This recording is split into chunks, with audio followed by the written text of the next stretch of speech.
RG civil service അക്കാദമിയിലേക്ക് അവർക്കും സ്വാഗതം. ഇന്ന് NMMS 2019 സാറ്റ് ചോദ്യപേപ്പറുകളാണ് ഡിസ്കസ് ചെയ്യുന്നത്. സാറ്റ് ചോദ്യപേപ്പർ ഇന്നലെ ഒരു വീഡിയോ ചെയ്തിരുന്നു. സാമൂഹ്യശാസ്ത്രവുമായി ബന്ധപ്പെട്ട ആദ്യത്തെ 35 ചോദ്യങ്ങൾ ചെയ്തിരുന്നു. ഇന്ന് ഇതിൻ്റെ രണ്ടാം ഭാഗമാണ്. സയൻസുമായി ബന്ധപ്പെട്ട് ഫിസിക്സ്, കെമിസ്ട്രി, ബയോളജി അതും 35 ചോദ്യങ്ങളാണ്. 36 മുതൽ 70 വരെയുള്ള ചോദ്യങ്ങളാണ് ഇന്ന് ഡിസ്കസ് ചെയ്യുന്നത്. തീർച്ചയായും ഈ വീഡിയോ നിങ്ങൾ കണ്ടിരിക്കണം. നിങ്ങൾ പരീക്ഷ എഴുതാൻ ആഗ്രഹിക്കുന്നുണ്ടെങ്കിൽ, വിജയിക്കണമെന്ന് ആഗ്രഹമുണ്ടെങ്കിൽ തീർച്ചയായും ഈ വീഡിയോ കാണുക. കാരണം കഴിഞ്ഞ 5 വർഷത്തെ ചോദ്യപേപ്പറുകൾ ഡിസ്കസ് ചെയ്ത് അതിൽ നിന്ന് കിട്ടുന്ന അറിവുകൾ നേടുന്ന കുട്ടികളെ സംബന്ധിച്ചിടത്തോളം 50% മാർക്ക് നേടിയെന്ന് തന്നെ നമുക്ക് പറയാം. അതുകൊണ്ട് ഇതിലെ ഒന്നോ രണ്ടോ ചോദ്യങ്ങൾ മാത്രം കാണാതെ കൃത്യമായി ഇതിലെ 35 ചോദ്യങ്ങളും നിങ്ങൾ കണ്ട് കൃത്യമായ നോട്ടുകൾ തയ്യാറാക്കി അത് ഏത് പാഠഭാഗത്തു നിന്നാണ്, എവിടെ നിന്നാണ് വന്നത്, അതുമായി റിലേറ്റ് ചെയ്ത ക്വസ്റ്റ്യൻസുകൾ തന്നെയാണ് വരുന്നത്, അല്ലെങ്കിൽ അത് തന്നെയാണ് വരുന്നത്. പലതും 2, 3, 4 തവണ ആവർത്തിച്ച് ചോദിച്ച ചോദ്യങ്ങൾ തന്നെയാണ്. അതുകൊണ്ട് ഈ വീഡിയോ മുഴുവനായി കാണുക. മറ്റൊരു കാര്യം, NMM സ്കോളർഷിപ്പുമായി ബന്ധപ്പെട്ട് സൗജന്യ പരിശീലനം RG സിവിൽ സർവീസ് അക്കാദമിയുടെ വാട്സപ്പ് ഗ്രൂപ്പിലൂടെ നൽകുന്നുണ്ട്. താഴെ ഡിസ്ക്രിപ്ഷൻ ബോക്സിൽ അതിൻ്റെ വാട്സപ്പ് ഗ്രൂപ്പിൻ്റെ ലിങ്കുകൾ നൽകിയിട്ടുണ്ട്.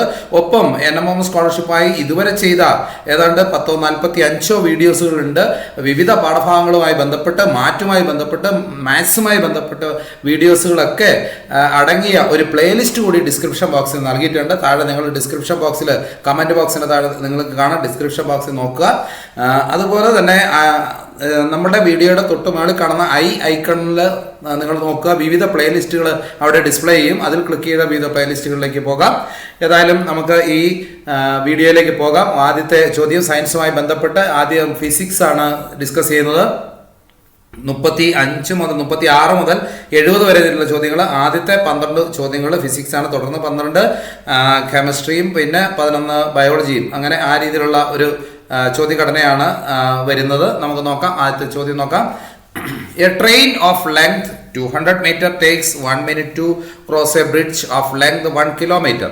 How long does it take to cross another bridge of length 400 meter with the same speed? 200 metre നീളമുള്ള ഒരു ട്രെയിന് 1 കിലോമീറ്റർ നീളമുള്ള ഒരു പാലം കടക്കുന്നതിന് 1 മിനിറ്റ് സമയമെടുക്കുന്നു. ട്രെയിൻ ഇതേ വേഗതയിൽ സഞ്ചരിച്ചാൽ 400 മീറ്റർ നീളമുള്ള മറ്റൊരു പാലം കടക്കുന്നതിന് എടുക്കുന്ന സമയം. ഇവിടെ 4 ഓപ്ഷൻ നൽകിയിട്ടുണ്ട്. 24 സെക്കൻഡ്, 30 സെക്കൻഡ്, 42 സെക്കൻഡ്, 15 സെക്കൻഡ്. ഇപ്പോൾ ഈ ചോദ്യം എന്താണ്? സ്പീഡ്, ഡിസ്റ്റൻസ്, ടൈം, ഈ 3 സമവാക്യങ്ങൾ അറിയാൻ നമുക്ക് വളരെ എളുപ്പം ചെയ്യാം. അപ്പോൾ ഇത്തരത്തിലുള്ള ഇതിൻ്റെ ഉത്തരത്തിലേക്ക് പോകുന്നതിന് മുമ്പ് ഇവിടെ നമുക്ക് ഈ 4 ഓപ്ഷൻ നിങ്ങൾ അറിഞ്ഞു വെക്കുക. ഞാൻ അതുമാത്രം ഇന്ന് വിശദീകരിച്ചിട്ടുണ്ട്. നോക്കാം, അത് മാത്രം വിശദീകരിക്കുക. നമുക്ക് ഈ സമവാക്യങ്ങൾ, ഈ ത്രികോണത്തിലേക്ക് നോക്കുക. ഇത് വളരെ എളുപ്പം നമുക്ക് ഒരിക്കലും മറന്നുപോയി. ഇത് പലപ്പോഴും ഈ 3 എണ്ണം അങ്ങോട്ടും ഇങ്ങോട്ടും മാറാനുള്ള സാധ്യതയുണ്ട്. ഡിസ്റ്റൻസ് മോഡിൽ D തന്നാൽ D/S ഉണ്ട്, D/T ഉണ്ട്. കണ്ടോ, ഈ ത്രികോണം മാത്രം കണ്ടു കഴിഞ്ഞാൽ നമുക്ക് എളുപ്പം എല്ലാം മനസ്സിലാക്കാൻ പറ്റും.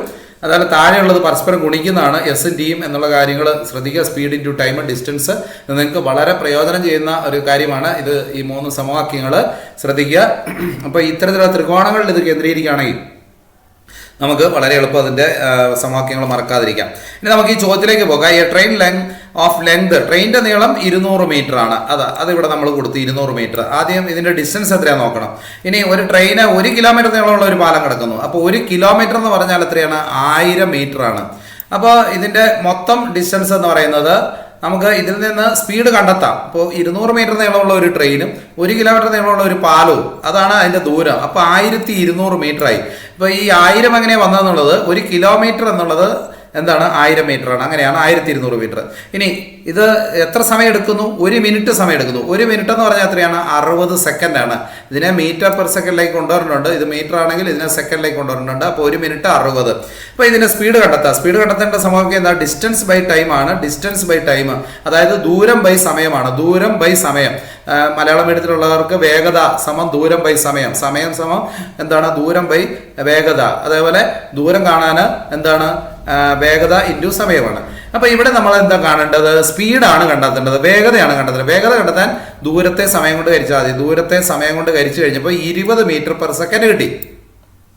അപ്പോൾ ഈ ട്രെയിനിൻ്റെ വേഗത നമുക്ക് കണ്ടെത്തി. എന്താണ്? 20 മീറ്റർ പെർ സെക്കൻഡ് ആണ്. അപ്പോൾ ട്രെയിൻ ഇതേ വേഗതയിൽ സഞ്ചരിച്ചാൽ, അപ്പോൾ ഇവിടെ ട്രെയിൻ ഇതേ വേഗത എന്ന് പറഞ്ഞാൽ 20 മീറ്റർ പെർ സെക്കൻഡ് സഞ്ചരിച്ചാൽ 400 മീറ്റർ നീളമുള്ള മറ്റൊരു പാലം കടക്കുന്നതിന് എടുക്കുന്ന സമയം 400 മീറ്റർ നീളമുള്ള, നേരത്തെ 1 കിലോമീറ്റർ നീളമുള്ള പാലമായിരുന്നു, ഇപ്പോൾ അതിൽ കുറഞ്ഞു. 1 കിലോമീറ്റർ ഉണ്ടോ? 400 മീറ്ററേ ഉള്ളൂ. 400 മീറ്റർ. അപ്പം ദൂരം എത്രയാ? ട്രെയിനിൻ്റെ നീളം മാറുന്നില്ല. ട്രെയിനിൻ്റെ നീളം എത്രയാ? 200 അതിൻ്റെ പാലം 400 മീറ്റർ നീളമുള്ള പാലമാണ്. അപ്പോൾ അവിടെ ഡിസ്റ്റൻസ് 600ആയി. ഈ സമയത്തിൽ ഇതിൻ്റെ വേഗതയെ മാറ്റം വരുന്നില്ല, അതേ വേഗതയാണ്, വേഗത കണ്ടെത്തിയിരുന്നു. ഇപ്പോൾ ഡിസ്റ്റൻസും കിട്ടി, വേഗതയും കിട്ടി. ഡിസ്റ്റൻസും അതായത് ദൂരവും കിട്ടി, വേഗതയും കിട്ടിയെങ്കിൽ, അല്ലെങ്കിൽ ഡിസ്റ്റൻസും സ്പീഡും കിട്ടിയാൽ നമുക്ക് എന്ത് കണ്ടെത്താൻ പറ്റും? ഡിസ്റ്റൻസും സ്പീഡും കണ്ടെത്തിയാൽ നമുക്ക് ടൈം കണ്ടെത്താൻ പറ്റും, പാലം കിടക്കുന്നതിനുള്ള സമയം. അതായത് ഡിസ്റ്റൻസ് ബൈ സ്പീഡാണ്, അതായത് ദൂരം ബൈ വേഗതയാണ്. ദൂരം ബൈ വേഗത, അതായത് ദൂരം 600 ആണ്, വേഗത 20. 600/20 എത്രയാണ്? 30 സെക്കൻഡ് എന്ന് കിട്ടും. കറക്റ്റ്. നമ്മളിവിടെ ചോദ്യത്തിൽ എത്രാമത്തെ ഓപ്ഷനാണ്? രണ്ടാമത്തെ ഓപ്ഷൻ ശ്രദ്ധിക്കുക. എത്രയാണ് ഇതിൻ്റെ ഉത്തരം? 30 സെക്കൻഡ് ആണ്. 30 സെക്കൻഡ്. ഇത് തെറ്റിക്കരുത്. ഈ 3 സമവാക്യങ്ങൾ പഠിച്ചാൽ നമുക്ക് വളരെ എളുപ്പത്തിൽ ഈ മാർക്കുകൾ സ്വന്തമാക്കി. ഇത്തരത്തിലുള്ള ഒരു ചോദ്യം എപ്പോഴും വരാറുണ്ട്. അടുത്ത ചോദ്യത്തിലേക്ക് പോകാം. 37ാമത്തെ ചോദ്യമാണ്. The light travels through curved പാത്തിനെ, പ്രകാശത്തിന് വക്രപാതയിലൂടെ സഞ്ചരിക്കാൻ കഴിയുന്നത് ഇവയിൽ ഏതാണ് എന്നുള്ളതാണ് ചോദിക്കുന്നത്. പ്രകാശത്തിന് വക്രപാതയിലൂടെ സഞ്ചരിക്കാൻ കഴിയുന്ന ഇവയിൽ ഏതാണ്? ലൈറ്റ് ട്രാവൽസ് ത്രൂ കർവ്ഡ് പാത്തിനെ. അത് കോൺവെക്സ് മിററിലൂടെ പറ്റുമോ? കോൺകേവ് ആണോ? ഒപ്റ്റിക് ഫൈബർ ആണോ? സമതല ദർപ്പണമാണോ? പ്രകാശത്തിന് വക്രപാതയിലൂടെ സഞ്ചരിക്കാൻ കഴിയുന്നത് ഇവയിൽ ഏതിലൂടെയാണ്? അപ്പോൾ അതിൻ്റെ ഉത്തരം എന്നുള്ളത് ഏതായിരിക്കാം? നമുക്കറിയാം കോൺവെക്സിലും കോൺകേവിനും പറ്റിയല്ല, എന്നാൽ സമതല ദർപ്പണത്തിനും പറ്റിയല്ല. പിന്നെ ഏതാണ്? ഒപ്റ്റിക് ഫൈബർ ആണ് ഇതിൻ്റെ ഉത്തരം. ഏതാണ്? Optic fibre. ശ്രദ്ധിക്കുക. അതായത് പ്രകാശത്തിന് വക്രപാതയിലൂടെ സഞ്ചരിക്കാൻ കഴിയുന്നത് ഒപ്റ്റിക് ഫൈബറിലൂടെ മാത്രമാണ്. ഒപ്റ്റിക് ഫൈബർ ആണ്. അപ്പോൾ അടുത്ത ചോദ്യത്തിലേക്ക് പോകാം. 38ാമത്തെ ക്വസ്റ്റ്യൻ ആണ്, പക്ഷേ ഇവിടെ നമ്പർ മാറി കിടപ്പുണ്ട്, അത് ശ്രദ്ധിക്കേണ്ട. 38ാമത്തെ ചോദ്യം തന്നെയാണ്. Identify the renewable energy source. പുനഃസ്ഥാപിക്കാൻ കഴിയുന്ന ഊർജ്ജം ഏത് എന്നുള്ളതാണ്. പുനഃസ്ഥാപിക്കാൻ കഴിയുന്ന ഊർജ്ജം ഏതാണ്? കൽക്കരിയാണോ? പെട്രോളിയം ആണോ? പ്രകൃതിവാതമാണോ? സോളാർ സെല്ലാണോ? കോളാണോ? പെട്രോളിയം ആണോ? നാച്ചുറൽ ഗ്യാസ് ആണോ? സോളാർ സെല്ലാണോ? നമുക്കറിയാം പുനഃസ്ഥാപിക്കാൻ കഴിയുന്ന ഇതിൽ ഒരെണ്ണം മാത്രമേ ഉള്ളൂ. അതേതാണ്? സോളാർ സെല്ലാണ്. പുനഃസ്ഥാപിക്കാൻ കഴിയുന്ന ഏതാണ്? Solar cell. ഉത്തരം തെറ്റരുത്. സോളാർ സെല്ലാണ് പുനഃസ്ഥാപിക്കാൻ കഴിയുന്നത്. ആ കാര്യങ്ങൾ ശ്രദ്ധിക്കുക. അടുത്ത 39ാമത്തെ ക്വസ്റ്റ്യനിലേക്കാണ്. അത് 42 കിടക്കുന്നത്, അത് മാറിക്കോളും. 39ാമത്തെ ക്വസ്റ്റ്യൻ ആണ്. The weight of air column over an area of 1 cm² on the surface of the earth is about. ഭൂമിയുടെ ഉപരിതലത്തിൽ 1 cm² പരപ്പളവിൽ അനുഭവപ്പെടുന്ന വായുയൂപത്തിന്റെ ഭാരം എത്രയാണെന്നുള്ളതാണ്. ഇത് നമ്മുടെ പുസ്തകത്തിലുണ്ട്. വായുയൂപത്തിന്റെ 1 cm² പരപ്പളവിൽ അനുഭവപ്പെടുന്ന വായുയൂപത്തിന്റെ ഭാരം എന്ന് പറയുന്നത് ഏതാണ്? പ്രധാനമായും 1 കിലോ വെയിറ്റ് ആണ്. 1 കിലോ വെയിറ്റ് ആണ്. എന്താണ്? 1 cm² പരപ്പളവിൽ അനുഭവപ്പെടുന്ന വായുയൂപത്തിന്റെ ഭാരം എന്ന് പറയുന്നത് 1 കിലോ വെയിറ്റ് ആണ്. 1 കിലോ വെയിറ്റ്. ഇവിടെ ഓപ്ഷൻ 1 തന്നെയാണ് ഇതിൻ്റെ ഉത്തരം. 1 കിലോ വെയിറ്റ് എന്നുള്ളതാണ്. അടുത്ത ചോദ്യത്തിലേക്ക് പോകാം. The heat from an electric bulb fixed on the roof of a room is transmitted to the floor by the process of. മുറിയുടെ മേൽക്കുരയിലുള്ള വൈദ്യുത ബൾബിൽ നിന്ന് താപം താഴേക്ക് പ്രേഷണം ചെയ്യപ്പെടുന്ന രീതി എന്നുള്ളതാണ്. അപ്പോൾ മുറിയുടെ മേൽക്കൂരയുള്ള വൈദ്യുത ബൾബിൽ നിന്ന് താപം ഇങ്ങനെ താഴേക്ക് പ്രേഷണം ചെയ്യുന്നത് ഇതിൽ കൺവെക്ഷൻ ആണോ, റേഡിയേഷൻ ആണോ, കൺവെക്ഷൻ ആൻഡ് റേഡിയേഷൻ ആണോ, കണ്ടക്ഷൻ ആണോ, അതായത് സംവഹനമാണോ വികിരണമാണോ, അതായത് സംവഹനവും വികിരണവുമാണോ അല്ലെങ്കിൽ ചാലനമാണോ എന്നുള്ളതാണ് ചോദ്യം. ഏതാണ് ഇതിൽ? നമുക്കറിയാം ബൾബിൽ നിന്നുള്ള പ്രകാശം താഴേക്ക് പതിക്കുന്നത് സ്വാഭാവികമായിട്ട് ഏത് തന്നെയായിരിക്കും? രണ്ടാമത്തെ ഓപ്ഷനാണ്. ഏതാണ്? വികിരണമാണ്. ആ കാര്യങ്ങൾ തെറ്റരുത്. റേഡിയേഷനാണ് ഇതിൻ്റെ ഉത്തരം. മുറിയുടെ മേൽക്കൂരയുള്ള വൈദ്യുത ബൾബിൽ നിന്ന് താപം താഴേക്ക് പ്രേഷണം ചെയ്യപ്പെടുന്നത് electric bulb fixed on the roof of a room is transmitted to the floor by the process of radiation. അതായത് രണ്ടാമത്തെ ഓപ്ഷനാണ് വികിരണമാണ്. അടുത്ത ചോദ്യത്തിലേക്ക് നമുക്ക് പോകാം. 41ാമത്തെ ക്വസ്റ്റ്യൻ ആണ്. 41ാമത്തെ ക്വസ്റ്റ്യൻ ഇത് ഒരു 3 തവണയാണ്ട് ഈ ചോദ്യം വന്നിട്ടുണ്ട്. ശ്രദ്ധിക്കുക, ഇത് എപ്പോഴും വരാൻ സാധ്യതയുള്ള ഒരു ക്വസ്റ്റ്യൻ കൂടിയാണ്. Which are the following distance time graph represent motions with uniform speed. അപ്പോൾ ഇവിടെ ഡിസ്റ്റൻസ് ടൈം ഗ്രാഫ് ആണ് ഇവിടെ കൊടുത്തിരിക്കുന്നത്. താഴെ തന്നിരിക്കുന്ന ഏത് ദൂരസമയ ഗ്രാഫാണ് സമവേഗത്തിലുള്ള ചലനത്തെ സൂചിപ്പിക്കുന്നത്? അപ്പോൾ സമവേഗത്തിലുള്ള ചലനത്തെ സൂചിപ്പിക്കുന്ന ഗ്രാഫ്, തുല്യമായ ദൂരസമയ ഗ്രാഫ് ഏതാണെന്നുള്ളതാണ് ചോദിക്കുന്നത്. സമവേഗത്തിലുള്ള ചലനത്തെ സൂചിപ്പിക്കുന്ന ഗ്രാഫ്. അപ്പോൾ ഇതിവിടെ ഓപ്ഷൻ 1 കണ്ടു, നിങ്ങൾ കണ്ടു. ഇത് 1, 3 ഏതാണ്ട് വളഞ്ഞ് ഇത് ആക്സലറേഷനുമായി ബന്ധപ്പെട്ടാണ്. അപ്പോൾ സ്വാഭാവികമായിട്ട് ഇതല്ല എന്ന് നമുക്ക് മനസ്സിലാകും. 1, 3 അല്ല. അതേപോലെ തന്നെ രണ്ടാമത്തെ നമുക്ക് നോക്കിയാൽ അറിയാം, ഇവിടെ സമയം ചേഞ്ച് ആകുന്നുണ്ട്, ഒബ്ജക്റ്റ് നീങ്ങുന്നില്ല. അപ്പോൾ ഇതും അല്ല. അപ്പോൾ രണ്ടാമത്തേതും അല്ല, അതൊരു ഫ്ലാറ്റ് ആയിട്ടാണ് പോകുന്നത്. അപ്പോൾ ഇത് ദൂരസമയ ഗ്രാഫ് സമവേഗത്തിലുള്ള ചലനത്തെ സൂചിപ്പിക്കുന്ന ഓപ്ഷൻ ഏതാണ്? 4ാമത്തെ ഗ്രാഫാണ്. ഇതെപ്പോഴും പരീക്ഷയ്ക്ക് ചോദിച്ചിട്ടുള്ളതാണ്, ശ്രദ്ധിക്കുക. 4ാമത്തെ ഗ്രാഫാണ് ശരി ഉത്തരം എന്നുള്ളത്. 4ാമത്തേതാണ്. ആ കാര്യങ്ങൾ ശ്രദ്ധിക്കുക. ബാക്കി 3 തെറ്റാണ്. ഇത് ശ്രദ്ധിക്കുക. താഴെ തന്നിരിക്കുന്ന ഏത് ദൂര സമയ ഗ്രാഫാണ് സമവേഗത്തിലുള്ള ചലനത്തെ സൂചിപ്പിക്കുന്നത്? ഏതാണ്? 4ാമത്തെ ഗ്രാഫാണ്. ഇതിന്റെ എക്സ്പ്ലനേഷൻ നിങ്ങളുടെ ടീച്ചേഴ്സിനോട്, ഫിസിക്സ് ടീച്ചേഴ്സിനോട് തന്നെ ചോദിക്കുക. അപ്പോൾ നിങ്ങൾക്ക് കൂടുതൽ ഇത് ഡീറ്റെയിൽ ആയിട്ട് മനസ്സിലാക്കാൻ പറ്റും. പക്ഷേ ഈ വീഡിയോയിലൂടെ നമുക്ക് തരാൻ കഴിയില്ല. അടുത്ത ചോദ്യത്തിലേക്ക് പോകാം. 42ാമത്തെ. Which of the following devices employs the magnetic effect of electric current? ഇവയിൽ ഏതാണ് വൈദ്യുത പ്രവാഹത്തിന്റെ കാന്തിക ഫലത്തിൽ പ്രവർത്തിക്കുന്നത് എന്നാണ് ചോദിക്കുന്നത്. Which are the following devices employs the magnetic effect of electric current? 42ാമത്തെ ചോദ്യം ശ്രദ്ധിക്കുക. അതിൽ ഫിലമെന്റ് ലാമ്പ് ഉണ്ട്, ഓപ്ഷൻ 1. ഓപ്ഷൻ 2 ഇലക്ട്രിക് ഹീറ്റർ ഉണ്ട്. ഓപ്ഷൻ 3 ഇലക്ട്രിക് ബെല്ലുണ്ട്. ഇലക്ട്രിക് സെല്ലും ഉണ്ട് 4th. ഇപ്പോൾ ഫിലമെന്റ് ലാമ്പ് ഉണ്ട്, വൈദ്യുത ഹീറ്റർ ഉണ്ട്, വൈദ്യുത ബെല്ലുണ്ട്, വൈദ്യുത രാസെല്ലുണ്ട്. അതായത് വൈദ്യുത പ്രവാഹത്തിന്റെ കാന്തിക ഫലത്തിൽ പ്രവർത്തിക്കുന്നതാണ് ഇവിടെ ചോദിച്ചേക്കുന്നത്. Following devices employs magnetic effect of electric current. Magnetic effect of electric current ആണ് ചോദിച്ചിരിക്കുന്നത്. Magnetic effect of electric current ഇതിൽ വൈദ്യുത ബെല്ലാണ്. Magnetic effect of electric current ഏതാണ്? വൈദ്യുത ബെല്ല്. അപ്പോൾ ആ കാര്യങ്ങൾ ശ്രദ്ധിക്കുക. ഈ ചോദ്യങ്ങൾ തന്നെ ശ്രദ്ധിക്കുക. ഇത് തന്നെ പലപ്പോഴും പല ചോദ്യങ്ങളും റിപ്പീറ്റ് ആയിട്ട് വന്നിട്ടുണ്ട്. അതുകൊണ്ട് തന്നെ എല്ലാ ചോദ്യങ്ങളും ശ്രദ്ധിച്ച് എഴുതിയെടുക്കുക. അടുത്ത ചോദ്യത്തിലേക്ക് പോകാം. ഞാൻ നേരത്തെ ആദ്യം തന്നെ പറഞ്ഞു, 1-2 ചോദ്യം മാത്രം നോക്കി പോകരുത്, മുഴുവൻ ചോദ്യങ്ങളും. അതുകൊണ്ട് 5 വർഷത്തെ ചോദ്യപേപ്പർ ഓരോ ദിവസമായിട്ട് ഡിസ്കസ് ചെയ്യും. അത് നിങ്ങൾക്ക് വളരെ ഗുണകരമായിരിക്കും. അടുത്ത 43ാമത്തെ ക്വസ്റ്റ്യൻ നോക്കുക. A unit of length is. ഇവയിൽ ഏതാണ് നീളത്തിന്റെ യൂണിറ്റ് എന്നാണ്. ഇവയിൽ ഏതാണ് നീളത്തിന്റെ യൂണിറ്റ് എന്നുള്ളതാണ്. പൗണ്ട് ആണോ, ആങ്സ്ട്രോം ആണോ, ഗാൽവനോമീറ്റർ ആണോ, ആർക്ക് സെക്കൻഡ് ആണോ? അതായത് പൗണ്ട്, ആങ്സ്ട്രോം ഉണ്ട്, ഗാൽവനോമീറ്റർ ഉണ്ട്, ആർക്ക് സെക്കൻഡ് ഉണ്ട്. നമുക്കറിയാം നീളത്തിന്റെ യൂണിറ്റ് ഇതിൽ പൗണ്ടും അല്ല, ഗാൽവനോമീറ്ററും അല്ല, ആർക്ക് സെക്കൻഡും അല്ല. പിന്നെ ഏതാണ് നീളത്തിന്റെ യൂണിറ്റ്? ആങ്സ്ട്രോം ആണ് നീളത്തിന്റെ യൂണിറ്റ് എന്ന് പറയുന്നത്. അത് ആങ്സ്ട്രോം ആണ്. ശ്രദ്ധിക്കുക, തെറ്റരുത്. നീളത്തിന്റെ യൂണിറ്റ് ആങ്സ്ട്രോം ആണ്. അടുത്ത 44ാമത്തെ ക്വസ്റ്റ്യൻ ശ്രദ്ധിക്കുക. 44ാമത്തെ ക്വസ്റ്റ്യൻ ഇവിടെ A bar magnet as shown in figure 1. ഇതാണ് ഫിഗർ 1. അപ്പോൾ ഈ ഫിഗർ 1 ഒന്ന് ശ്രദ്ധിക്കുക. അതുപോലെ ഈസ് കട്ട് ഇൻറ്റു 2 പീസസ്. ഇത് 2 പീസസ് ആയിത്തീരുന്നു. ഈ ബാർ മാഗ്നറ്റ് 2 പീസസ് ആയിത്തീരുന്നു. ഈ ബാർ മാഗ്നറ്റ് 2 പീസസ് ആയിത്തീരുന്നു. The 2 pieces R then arranged are shown in the figure 2. ഇത് എന്നിട്ട് ഈ പീസായ ബാർ മാഗ്നറ്റിനെ അത് അറേഞ്ച് ചെയ്യുന്നു, അത് തിരിച്ചു വെക്കുന്നുണ്ട്. ഇവിടെ ഈ 2ാമത്തെ പീസ് ശ്രദ്ധിച്ചാൽ അറിയാം. ഇവിടെ ഈ പീസിൽ ACDB എന്നുള്ളത് ഇവിടെ DB അല്ല വന്നേക്കുന്നത്, അത് തിരിച്ചു വന്നു, BD ആയി. അപ്പോൾ ഇത് force between the ends B and C will be. ബിയും സിയും തമ്മിലുള്ള ഫോഴ്സ് എന്താണെന്നുള്ളതാണ് ഇവിടെ ചോദ്യം. ഇവിടെ ചിത്രം 1-ൽ കാണുന്ന പോലെ ബാർ കാന്തത്തെ 2ആയി മുറിക്കുന്നു. ഈ കഷ്ണങ്ങളെ ചിത്രം 2-ലേതുപോലെ വെച്ചാൽ B അഗ്രവും C അഗ്രവും തമ്മിലുള്ള ബലം എങ്ങനെയാവുന്നതാണ്. ഇത് ആകർഷിക്കുകയോ വികർഷിക്കുകയോ അല്ലെങ്കിൽ ഇത് 0 ആണോ ന്യൂട്രൽ ആണോ എന്നുള്ളതാണ്. ഈ ബിയും സിയും തമ്മിലുള്ള ബലത്തിന്റെ കാര്യമാണ് ചോദിക്കുന്നത്. അപ്പോൾ നമുക്കറിയാം ഇത് സ്വാഭാവികമായിട്ടും ഇത് 2ആയി മുറിച്ചു കഴിഞ്ഞാൽ ഇത് 2 വ്യത്യസ്ത ധ്രുവങ്ങളായി തീർന്നു. അപ്പോൾ സ്വാഭാവികമായിട്ടും എന്തായിരിക്കും സംഭവിക്കുക? ഇത് വ്യത്യസ്ത ധ്രുവമായി. ഇത് എന്തായിരിക്കും? ഇത് B എന്നുള്ളത്. അപ്പം ബിയും സിയും ബി ഇപ്പുറത്തേക്ക് വന്നാൽ എന്തായി? ബിയും സിയും ഒരേ ധ്രുവമായി തീരും. അപ്പോൾ ഇവ എന്തായിരിക്കും സംഭവിക്കുക? ഒരേ ധ്രുവങ്ങൾ വന്നാൽ എന്തായി?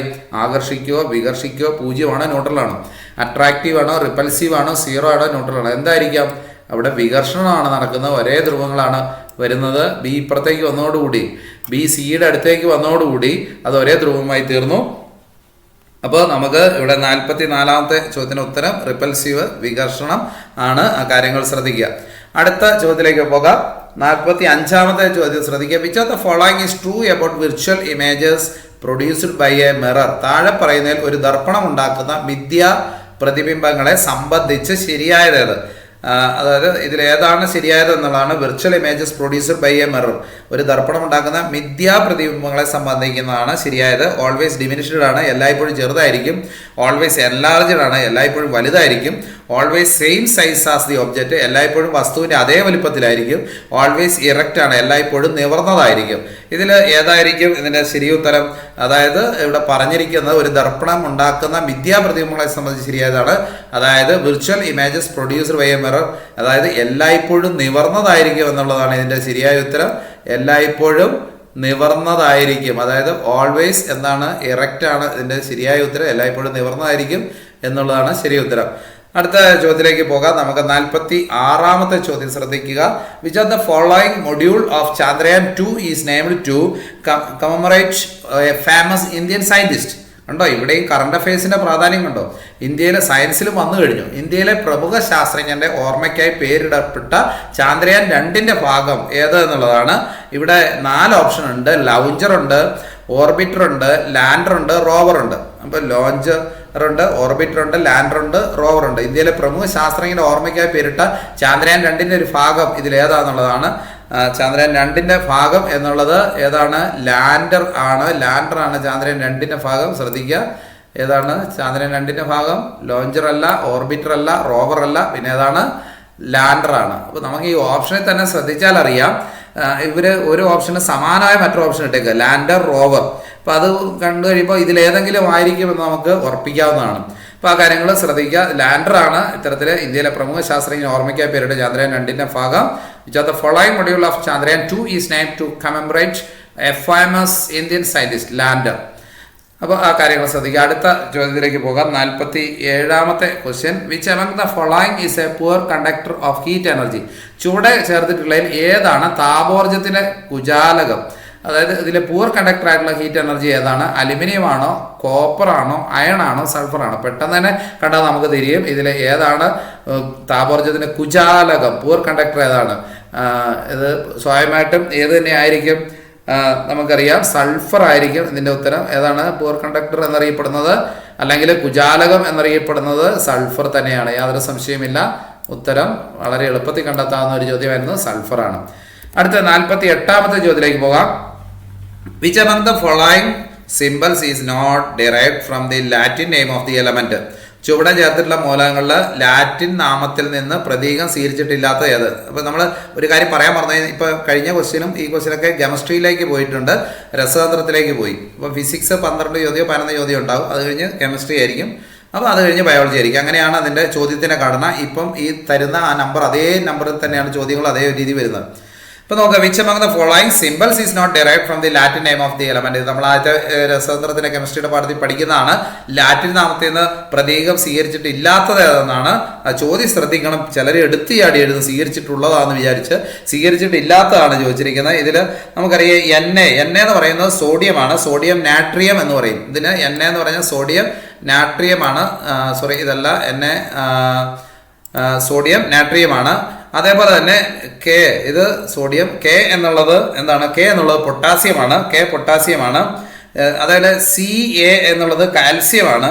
അതേപോലെ CU എന്നുള്ളത് കുപ്രമാണ്. അപ്പോൾ ഈ കുപ്രവും അതേപോലെ പൊട്ടാസ്യത്തിന്റെ ലാറ്റിൻ നാമം കാലിയം എന്നാണ്. കെ എന്നുള്ളത് കാലിയം എന്നുള്ള ലാറ്റിൻ നാമത്തിൽ നിന്നാണ് ഈ പൊട്ടാസ്യം വരുന്നത്. CU എന്നുള്ളത് കുപ്രത്തിൽ നിന്നാണ് കോപ്പർ വരുന്നത്.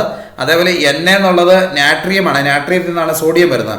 അപ്പോൾ ഇതിൽ കാൽസ്യമാണ് ലാറ്റിൻ നാമം അല്ലാത്തത്. ഏത് ലാറ്റിൻ നാമത്തിൽ പ്രതീകം സ്വീകരിച്ചിട്ടില്ലാത്തത് CA ആണ്.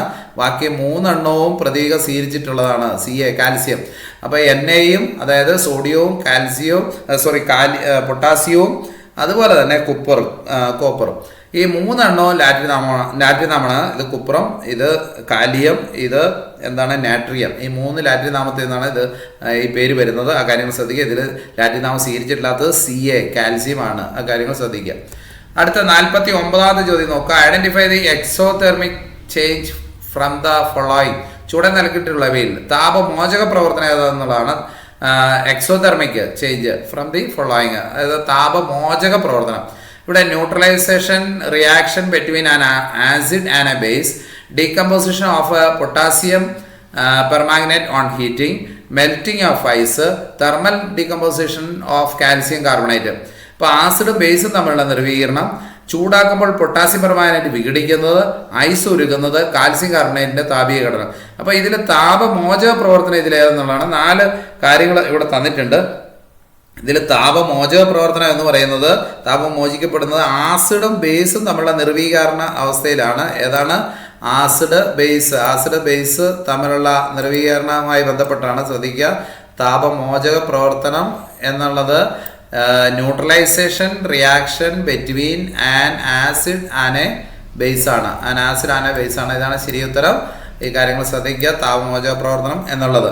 അടുത്ത 50ാമത്തെ ക്വസ്റ്റ്യനാണ്. 50ാമത്തെ ക്വസ്റ്റ്യന് ഇത് നമ്മൾ കൃത്യമായിട്ട് ഇത് പഠിച്ചിരിക്കേണ്ട കാര്യങ്ങളാണ്. ഇത് കെമിസ്ട്രി പാഠഭാഗങ്ങൾ പഠിക്കുമ്പോൾ കൃത്യമായി നിങ്ങൾ അറിഞ്ഞിരിക്കണം, നിങ്ങളുടെ ടീച്ചേഴ്സിനോട് ചോദിക്കണം. ഇത് which among the following is not a balanced chemical ഇക്വേഷനുമായി ബന്ധപ്പെട്ട് കൃത്യമായ ചോദ്യങ്ങൾ ഒരെണ്ണം വരാറുണ്ട്. താഴെ നൽകിയിട്ടുള്ളതിൽ സമീകൃത രാസസമവാക്യം അല്ലാത്തത് ഏതെന്നുള്ളതാണ്. ഇവിടെ CH4+2O2 ഗീവ്സ് CO2 + 2H2O. അതിൽ 3N2 + 2H2 gives 2NH3. CaCO3 gives CaO + CO2. അതേപോലെ 2H2O2 gives 2H2O + O2. ഇതിൽ സമീകൃതമല്ലാത്ത രാസസമവാക്യം ഒരെണ്ണേ ഉള്ളൂ. നമുക്ക് കൃത്യമായിട്ട് ഇത് നോക്കിക്കഴിഞ്ഞാൽ അത് വീക്ഷിച്ചു കഴിഞ്ഞാൽ അറിയാം. അത്തരത്തിൽ സമീകൃതമല്ലാത്ത രാസസമവാക്യം എന്ന് പറയുന്നത് ഈ രണ്ടാമത്തെ ഓപ്ഷനാണ്. യാതൊരു സംശയമില്ല. 3N2 + 2H2 ഒരിക്കലും ഗീവ്സ് 2NH3 വരികയില്ല. കാരണം ഇത് നമ്മൾ കൂട്ടി നോക്കിയാൽ തന്നെ നമുക്കറിയാം. ഇതുമായി ബന്ധപ്പെട്ട് നിങ്ങൾ കൃത്യമായിട്ട് നിങ്ങളുടെ രസതന്ത്ര അധ്യാപികയോട് ചോദിച്ചിട്ട് സംശയങ്ങളുണ്ടെങ്കിൽ സംശയം മാറ്റം അത് നിങ്ങൾ നിവാരണം വരുത്തേണ്ടതാണ്.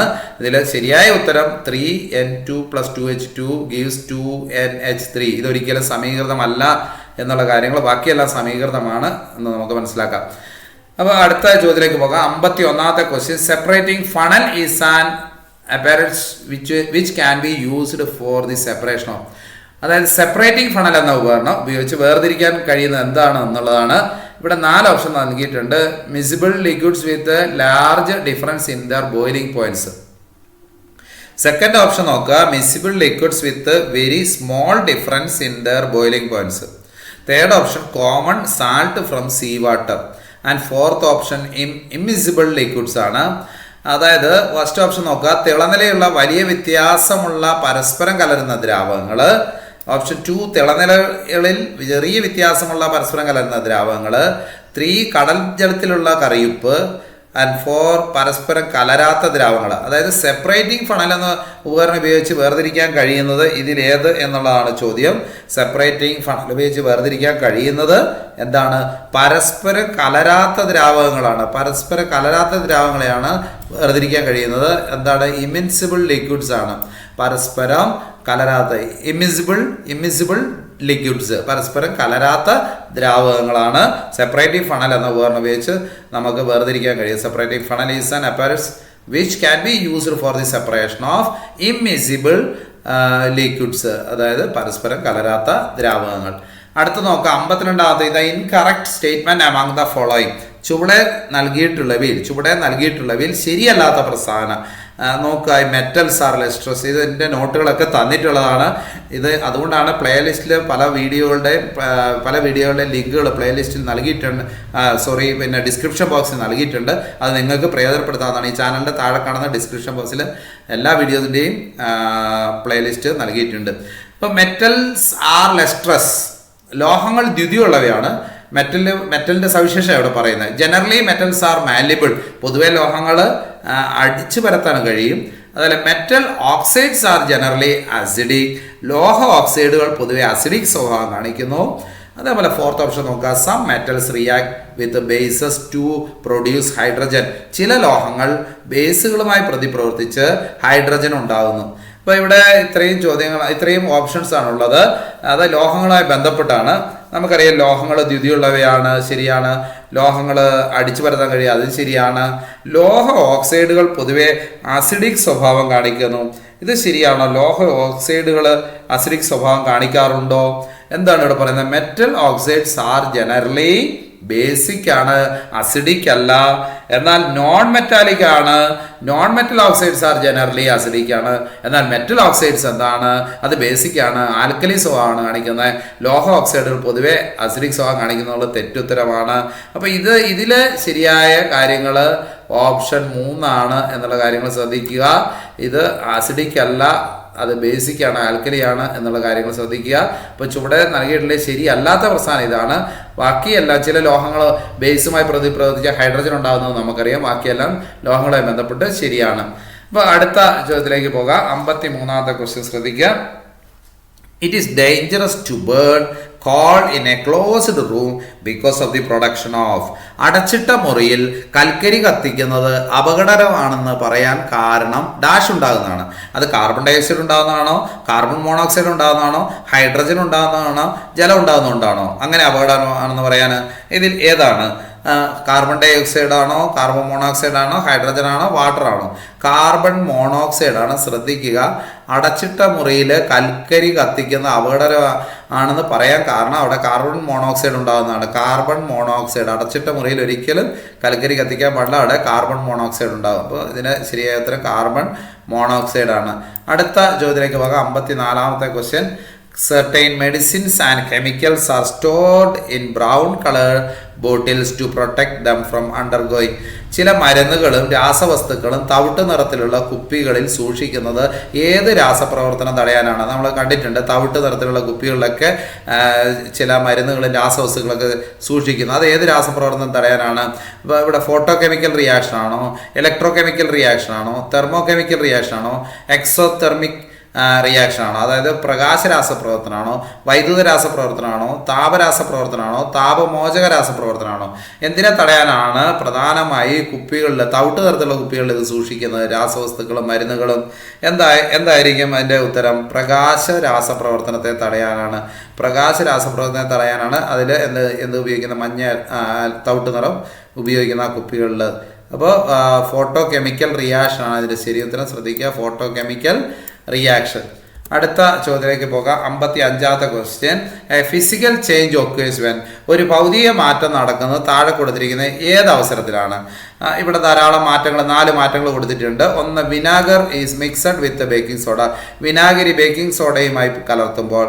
Carbon dioxide gas is passed through freshly prepared lime water. തെളിഞ്ഞ ചുണ്ണാമ്പ് വെള്ളത്തിൽ കൂടി കാർബൺ ഡൈ ഓക്സൈഡ് വാതകം കടത്തിവിടുമ്പോൾ. An iron nail is dropped into copper sulphate solution. ഒരു ഇരുമ്പാണി കോപ്പർ സൾഫേറ്റ് ലായനിയിൽ ഇടുമ്പോൾ. Sodium chloride is added to water. കറിയുപ്പ് ജലത്തിലേക്ക് ചേർക്കുമ്പോൾ.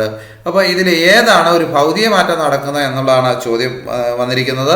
ഏതായിരിക്കും ഒരു ഭൗതിക മാറ്റം? വിനാഗിരി ബേക്കിംഗ് സോഡ കലർത്തുമ്പോൾ ഭൗതിക മാറ്റം അല്ല. അതല്ല, തെളിഞ്ഞ ചുണ്ണാമ്പ് വെള്ളത്തിൽ കൂടി കാർബൺ ഡൈ ഓക്സൈഡ് വാതകം കടത്തി വിടുമ്പോഴും ഭൗതിക മാറ്റമല്ല.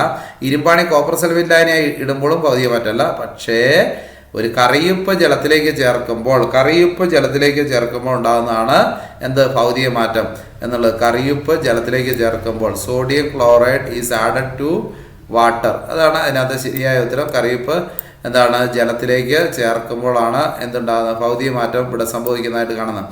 അപ്പോൾ നമുക്ക് അടുത്ത ചോദ്യത്തിലേക്ക് പോകാം. 56ാമത്തെ ക്വസ്റ്റ്യൻ ശ്രദ്ധിക്കുക. Bronze is an alloy of. ഇതൊക്കെ നമ്മുടെ പുസ്തകത്തിൽ, കെമിസ്ട്രിയുടെ പുസ്തകത്തിൽ അതേടി ഉണ്ട്. ഈ ചോദ്യം ധാരാളം തവണ വന്നിട്ടുള്ളതാണ്. ഒരു തവണ ബ്രോൺസ് ആണെങ്കിൽ മറ്റൊരു തവണ വേറെ ഏതെങ്കിലും ആയിരിക്കും. 4 എണ്ണം നമുക്ക് കോളം തിരിച്ച് കൊടുത്തിട്ടുണ്ട് നമ്മുടെ പുസ്തകത്തിൽ. ഇപ്പോൾ ഓട് എന്ന ലോഹസങ്കരത്തിൻ്റെ ഘടകങ്ങളാണ് ചോദിച്ചിരിക്കുന്നത്. ഇവിടെ കോപ്പർ സിങ്ക് ആണോ, കോപ്പർ സിൽവർ ആണോ, കോപ്പർ ടിന്നാണോ, കോപ്പർ ഗോൾഡ് ആണോ? അതായത് copper zinc, copper silver, copper tin, copper gold. ഈ മലയാളം മീഡിയത്തിലെ കുട്ടികൾ ഇപ്പോൾ ചെമ്പ് എന്നൊന്നും വരണമെന്നില്ല, അതേ ഇംഗ്ലീഷ് ട്രാൻസ്ലേഷനാണ് ഇവിടെ കൊടുത്തിരിക്കുന്നത്. അതുകൊണ്ട് അതൊക്കെ ശ്രദ്ധിക്കുക. അല്പം ഇംഗ്ലീഷ് പദങ്ങൾ കൂടി പഠിക്കുന്നത് നല്ലതാണ്. അതുകൊണ്ട് തന്നെയാണ് ഇങ്ങനെ ഇത്തരത്തിലുള്ള ഒരു വീഡിയോ ചെയ്തു തന്നെ. അപ്പോൾ ഇതിന് ശരിയായ ഉത്തരം ഏതാണ്? കോപ്പറും ടിന്നും ചേരുന്നതാണ് ബ്രോൺസ്. കോപ്പർ ടിന്ന് ആ കാര്യങ്ങൾ ശ്രദ്ധിക്കുക. ഏതാണ്? കോപ്പർ ടിന്നും ചേരുന്നതാണ് എന്ത്? ബ്രോൺസ്. ഇത് പലപ്പോഴും വന്നിട്ടുള്ളതാണ്, ശ്രദ്ധിക്കുക. അടുത്ത ചോദ്യത്തിലേക്ക് പോകാം. 57ാമത്തെ question. When solid naphthalene is heated, it changes into vapor. This phenomenon is called. ഖരാവസ്ഥയുള്ള നാഫ്തലിൻ ചൂടാക്കുമ്പോൾ ബാഷ്പമായി മാറുന്നു. ഈ പ്രതിഭാസത്തെ എന്ത് വിളിക്കുന്നു? അതായത് ഖരാവസ്ഥയുള്ള ഒരു സാധനം ചൂടാക്കാൻ ബാഷ്പമായി മാറുന്നു. ആ പ്രതിഭാസത്തെ വിളിക്കുന്ന പേരാണ് ഇവിടെ ചോദിച്ചിരിക്കുന്നത്. നമുക്ക് നോക്കാം. ഇവിടെ വേപ്പറൈസേഷനാണോ, അല്ലെങ്കിൽ സബ്ലിമേഷനാണോ, കണ്ടൻസേഷനാണോ, അതേപോലെ ലിക്വിഫാക്ഷനാണോ? അപ്പോൾ ഇതിൽ ഉത്തരം എന്നുള്ളത് ബാഷ്പീകരണമാണോ, ഉത്പാദനമാണോ, സാന്ദ്രീകരണമാണോ, ദ്രവീകരണമാണോ? അപ്പോൾ ഇവിടെ ഏതായിരിക്കും? ഖരാവസ്ഥയുള്ള നാഫ്തലിൻ ചൂടാക്കാൻ ബാഷ്പമായി മാറുന്ന പ്രതിഭാസമായതുകൊണ്ട് എന്തായിരിക്കാം ഇവിടെ ഉത്തരം എന്നുള്ളത്? ഉത്പാദനമാണ്, സബ്ലിമേഷനാണ്. ഉത്തരം എന്താണ്? ഖരാവസ്ഥയുള്ളത് ബാഷ്പമായി മാറുന്നത് സബ്ലിമേഷൻ. ഇത് ശ്രദ്ധിക്കുക. ഉത്പാദനമാണ്. മലയാളത്തിൽ ഉത്പാദനം എന്ന് പറയുന്നു. അടുത്ത ചോദ്യത്തിലേക്ക് പോകാം. 58ാമത്തെ question. Which among the following is incorrect? ചൂട് നൽകിയിട്ടില്ല, ശരിയല്ലാത്തത് ഏതെന്നുള്ളതാണ് ചോദ്യം. A salt is formed by the neutralisation reaction between an acid and a base. All salts are neutral substances. Salts may be acidic, basic or neutral in nature. Sodium chloride is salt formed by the neutralization of hydrochloric acid and sodium hydroxide. ഇവിടെ പറഞ്ഞിരിക്കുന്നത് acid ബേസും തമ്മിലുള്ള നിർവീകരണത്തിൻ്റെ ഫലമായാണ് ഒരു ലവണം ഉണ്ടാകുന്നത്. അതേപോലെ എല്ലാ ലവണങ്ങളും നിർവീകരണ പദാർത്ഥങ്ങളാണ്. ലവണങ്ങൾ acid ഗുണമോ basic ഗുണമോ നിർവീര്യമോ ആകാം. അതേപോലെ ഹൈഡ്രോക്ലോറിക് ആസിഡും സോഡിയം ഹൈഡ്രോക്സൈഡും തമ്മിലുള്ള നിർവീകരണ ഫലമായാണ് സോഡിയം ക്ലോറൈഡ് ഉണ്ടാകുന്നത് എന്നുള്ളതാണ് ചോദ്യം. ഇതിൽ ശരിയായ ഉത്തരം എല്ലാ ലവണങ്ങളും നിർവീര്യ പദാർത്ഥങ്ങളാണ് എന്നുള്ളതാണ്. എന്താണ്? എല്ലാ ലവണങ്ങളും നിർവീര്യ പദാർത്ഥങ്ങളാണ്. ആ കാര്യങ്ങൾ ശ്രദ്ധിക്കുക.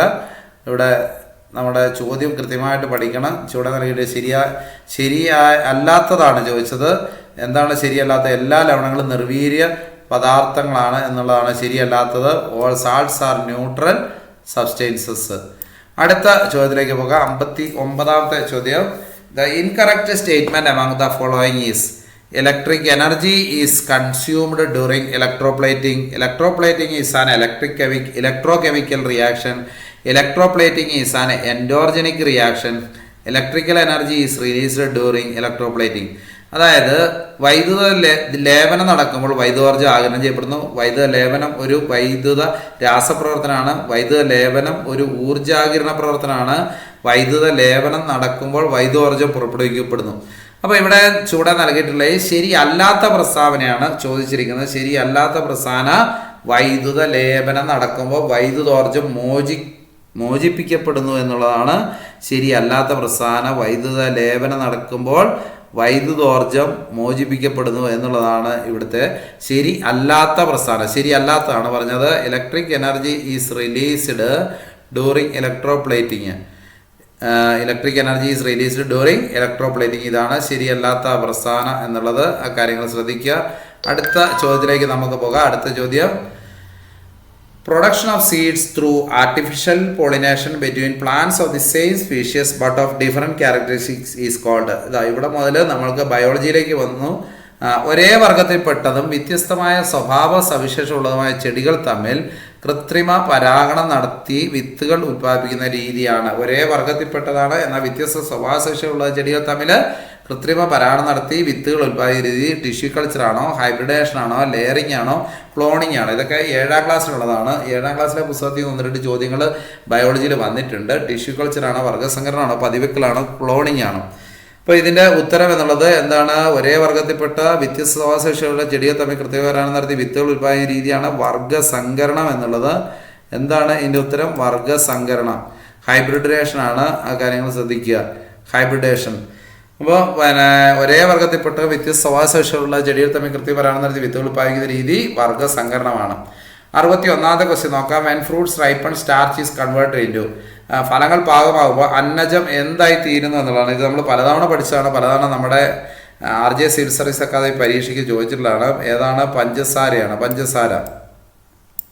ഫലങ്ങൾ പാകമാകുമ്പോൾ അന്നജം എന്തായി മാറുന്നു? പഞ്ചസാരയായി മാറുന്നു. 62ാമത്തെ ക്വസ്റ്റ്യൻ നോക്കുക. Which one of the following is not an excretory organ. ചുവടെ നൽകിയിരിക്കുന്നതിൽ വിസർജാവയവം അല്ലാത്തത് ഏത്? വിസർജാവയവം അല്ലാത്ത ഏതെന്നാണ് ചോദിച്ചാൽ കിഡ്നി, ലങ്സ്, സ്റ്റൊമക്ക്, സ്കിന്ന്. വൃക്ക, ശ്വാസകോശം, ആമാശയം, ത്വക്ക്. ഇതിൽ വിസർജന അവയവങ്ങൾ എന്ന് പറയുന്നത് സ്കിന്നുണ്ട്, ലിവർ ഉണ്ട്, ലാർജ് ഇൻറ്റസ്റ്റൈൻ ഉണ്ട്, ലങ്സ് ഉണ്ട്, കിഡ്നി ഉണ്ട്. അപ്പോൾ ഇതൊക്കെയാണ് വിസർജന അവയവം. ഏതൊക്കെയാണ്? ലിവർ, അതേപോലെ സ്കിന്ന്. എഴുതി വെക്കേണ്ടവർ എഴുതി വെച്ചുള്ള സ്കിന്ന്, ലിവർ, ലാർജ് ഇൻറ്റസ്റ്റൈന് അതായത് വൻകുടൽ, അതേപോലെ തന്നെ പിന്നെ ഉള്ളത് ലങ്സും എന്താണ്? വിസർജനാവയവത്തിൽപ്പെടുന്നതാണ്. പിന്നെ കിഡ്നി. ഇത്രയുമാണ് വിസർജനാവയവം. അപ്പോൾ ഇതിലില്ലാത്തത് ഏതാണ്? സ്റ്റൊമക്കാണ്. ആ കാര്യങ്ങൾ ശ്രദ്ധിക്കുക. അപ്പോൾ ഇതിൽ പെടാത്തത് ഏതാണ്? സ്റ്റൊമക്കാണ്. ആമാശയമാണ്. സ്റ്റൊമക്ക് ആമാശയമാണ്. അപ്പോൾ വിസർജനാവയവം അല്ലാത്തത് സ്റ്റൊമക്ക്, ആമാശയം. അടുത്ത ചോദ്യത്തിലേക്ക് പോകാം. 63ാമത്തെ. ഇത് വീണ്ടും 7ാം ക്ലാസ്സിലെ ക്വസ്റ്റ്യൻസ് പേപ്പറിൽ നിന്ന് തന്നെ. Stock means. സ്റ്റോക്ക് എന്നാൽ എന്തത്? പതിവെക്കുന്നതിനായി തിരഞ്ഞെടുക്കുന്ന ശാഖയാണോ? Branch selected for layering. അതായത് a rooted branch formed through layering. പതിവെക്കലിലൂടെ ഉണ്ടായ വേരുകളുള്ള ശാഖയാണോ? അതേപോലെ a rooted plant selected for grafting. ഒട്ടിക്കലിന് വേണ്ടി തിരഞ്ഞെടുക്കപ്പെടുന്ന വേരോടുകൂടിയ ചെടിയാണോ? അടുത്തത് 4ാമത്തെ. A branch selected for grafting. ഒട്ടിക്കലിന് വേണ്ടി തിരഞ്ഞെടുക്കുന്ന ശാഖയാണോ? അപ്പോൾ ഇവിടെ 4 ഓപ്ഷൻ തന്നിട്ടുണ്ട്. സ്റ്റോക്ക് എന്നാൽ എന്ത് എന്നുള്ളതാണ് ചോദ്യം. സ്റ്റോക്ക് എന്നാൽ എന്തെന്നുള്ളത് ഒട്ടിക്കലിന് വേണ്ടി തിരഞ്ഞെടുക്കുന്ന വേരോടുകൂടിയ ചെടിയാണ് സ്റ്റോക്ക്. ഒട്ടിക്കലിന് വേണ്ടി തിരഞ്ഞെടുക്കുന്ന വേരോട് കൂടിയ ചെടി, ഒട്ടിക്കലാണ്ട് തിരഞ്ഞെടുക്കുന്ന വേരോട് കൂടിയ ചെടിയാണ് എന്ത് സ്റ്റോക്ക് എന്ന് പറയുന്നത്. കാര്യങ്ങൾ ശ്രദ്ധിക്കുക.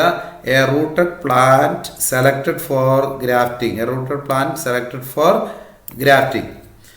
അടുത്ത ചോദ്യത്തിലേക്ക് പോകാം. 64ാമത്തെ question. Which of the following is not true about epithelial tissues? ചൂടെ തന്നിരിക്കുന്നതിൽ ആവരണകലയെക്കുറിച്ച് ശരിയല്ലാത്തത്. ഇതൊക്കെ നമ്മൾ നമ്മുടെ മുൻ വീഡിയോകളിൽ ഡിസ്കസ് ചെയ്തതാണ്. Controls and coordinates, physiological functions, produces secretions, lines the inner wall of the digestive tract, covers and protects the body. അതായത് ശാരീരിക പ്രവർത്തനങ്ങൾ നിയന്ത്രിക്കുക, ഏകോപിപ്പിക്കുകയും ചെയ്യുന്നു. സ്രവങ്ങൾ ഉൽപ്പാദിപ്പിക്കുന്നു. അന്നപഥത്തിൻ്റെ ഉൽപ്പത്തിയെ ആവരണം ചെയ്യുന്നു. അന്നപഥത്തിൻ്റെ ഉൽപ്പത്തിയെ ശരീരത്തെ പൊതിഞ്ഞ് സംരക്ഷിക്കുന്നു. ഇതിൽ ആവരണ കലയെക്കുറിച്ചുള്ള ശരിയല്ലാത്ത പ്രസ്താവന എന്നുള്ളത് ഏതാണ്? ശാരീരിക പ്രവർത്തനങ്ങൾ നിയന്ത്രിക്കുകയും ഏകോപിപ്പിക്കുകയും ചെയ്യുന്നു എന്നുള്ളതാണ് ശരിയല്ലാത്തത് എന്നുള്ളത് നമുക്ക് കണ്ടെത്താൻ പറ്റും. ശാരീരിക പ്രവർത്തനങ്ങൾ നിയന്ത്രിക്കുകയും ഏകോപിപ്പിക്കുകയും ചെയ്യുന്നു. അതായത് controls and coordinates physiological functions ആണ് ഇതിൽ ശരിയായ ഉത്തരം. ഇതിൽ ശരിയല്ലാത്തത്, ചുവടെ തന്നിരിക്കുന്ന ആവരണ കലയെക്കുറിച്ച് ശരിയല്ലാത്ത പ്രസ്താവന ഇതാണ്. അടുത്ത ചോദ്യത്തിലേക്ക് നമുക്ക് പോകാം. 65ാമത്തെയാണ്. Choose the correctly matched pair. ഇപ്പോൾ ശരിയായ ജോഡി ചേർന്ന് തിരഞ്ഞെടുക്കാൻ ഇതിനകത്ത് ഒരെണ്ണം ശരിയായിട്ടുള്ളൂ, ബാക്കി 3 ജോഡി തെറ്റാണ്. ജോൺറേ സ്പീഷ്യസ് എന്ന പദം രൂപീകരിച്ചു. അതായത് ജോൺറേ കോയിൻ ദി ടേം സ്പീഷ്യസ്. അപ്പോൾ അത് ശരിയാണോ തെറ്റാണോ? അതേപോലെ കാൾ ലിനേഴ്സ് ഫാദർ ഓഫ് ബോട്ടണിയാണ് ഇവിടെ കൊടുത്തേക്കുന്നത്. കാൾ ലിനേഴ്സ് സസ്യശാസ്ത്രത്തിൻ്റെ പിതാവാണ് എന്നാണ് നൽകിയിരിക്കുന്നത്. അതേപോലെ അരിസ്റ്റോട്ടിൽ ഫാദർ ഓഫ് ടാക്സോണമിയാണ്. അരിസ്റ്റോട്ടിലെ വർഗീകരണ ശാസ്ത്രത്തിൻ്റെ പിതാവായിട്ടാണ് കൊടുത്തിരിക്കുന്നത്. ചരകൻ എന്നുള്ളത് ഫാദർ ഓഫ് ബയോളജിയാണ്. ജീവശാസ്ത്രത്തിൻ്റെ പിതാവായിട്ടാണ് ചരകനെയും ഇവിടെ സൂചിപ്പിച്ചിരിക്കുന്നത്. ഇപ്പോൾ ഇതിൽ ഏതാണ് ശരി ഏതാണ് തെറ്റ് എന്ന് നമുക്ക് കണ്ടെത്താം. അതിൽ ജോൺ റേ ആണ് ഇതിൽ ശരിയായ ഉത്തരം എന്നുള്ളത്. ജോൺ റേ ആണ് സ്പീഷ്യസ് എന്ന പദം കണ്ടെത്തിയത്. അദ്ദേഹമാണ് ജോൺ റേ ആണ് സ്പീഷ്യസ് എന്ന പദം കണ്ടുപിടിച്ചത്. എന്നാൽ കാൾ ലിനേഴ്സ് അല്ല. സസ്യശാസ്ത്രത്തിൻ്റെ പിതാവ് എന്നറിയപ്പെടുന്നത് തിയോഫ്രോസ്റ്റ് ആണ്. തിയോഫ്രോസ്റ്റസ് ആണ്. അതുപോലെ തന്നെ അപ്പോൾ ഇതിൽ ശരിയായത് ഏതാണ്? John ray. സ്പീഷ്യസ് എന്ന പദം രൂപീകരിച്ചത് ജോൺ റേ ആണ്. Coined the term species. Carl Linnaeus തെറ്റാണ്. അദ്ദേഹത്തിൻ്റെ പ്രത്യേകത ഫാദർ ഓഫ് നമുക്കറിയാം ടാക്സോണമിയുമായി ബന്ധപ്പെട്ടാണ്. അതേപോലെ തന്നെ ബോട്ടണി ഫാദർ ഓഫ് ബോട്ടണി എന്നറിയപ്പെടുന്നത് തിയോഫ്രോസ്റ്റസ് ആണ്. അതേപോലെ ഫാദർ ഓഫ് ബയോളജി എന്നറിയപ്പെടുന്നത് ആരാണ്? അതിൽ നമുക്ക് ഫാദർ ഓഫ് ബയോളജി അരിസ്റ്റോട്ടിലാണ്. ഫാദർ ഓഫ് ടാക്സോണമി എന്ന് പറയുന്നത് കാൾ ലിനേഴ്സ് ആണ്. അതേപോലെ ഫാദർ ഓഫ് ബോട്ടണി തിയോഫ്രോസ്റ്റസ് ആണ്. Father of botany Theophrastus. ഇത് തെറ്റിച്ചാണ് കൊടുത്തിരിക്കുന്നത്.